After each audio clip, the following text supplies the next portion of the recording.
અમદાવાદના સાણંદમાં GIDC police station દ્વારા Maxis rubber private limited company ખાતે જનજાગૃતિ સેમિનારનું સુંદર આયોજન કરવામાં આવ્યું હતું. તારીખ 1 જુલાઈથી અમલમાં આવતા નવા કાયદાને અનુલક્ષી જીઆઈડીસી પોલીસ દ્વારા નવા 3 કાયદાની જાણકારી તેમજ માર્ગદર્શન અંતર્ગત જનજાગૃતિ અભિયાન કાર્યક્રમ યોજાયો હતો.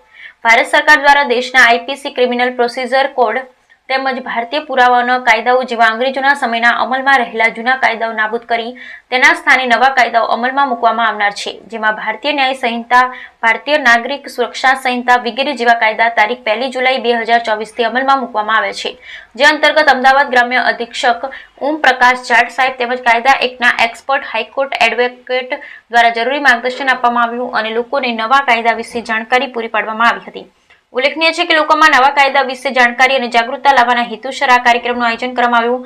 આ પ્રસંગે અમદાવાદ જિલ્લા ગ્રામ્ય મહાઅધિક્ષક Om Prakash Jat, DYSP Neelam Goswami, Sanand GIDC police inspector J R. Jhala, PSI S S. Shaikh, PSI J L. Raika તેમજ police staff, Maxis private limited કંપનીના ઓનર, ભુજ જુનિયર સ્કૂલ અને વિદ્યાર્થીઓ, આસપાસ વિસ્તારના ગામના સરપંચો, આગેવાનો સહિત નગરજનો મોટી સંખ્યામાં ઉપસ્થિત રહી કાર્યક્રમને સફળ બનાવ્યો હતો. બ્યુરો રિપોર્ટ ફઝલ ખાન સાથે કેમેરામેન ડબ્બાની Malik, Sanand. This new change has introduced the concept of zero FIR and e-FIR. That means anybody can file FIR using his mobile phone. And if the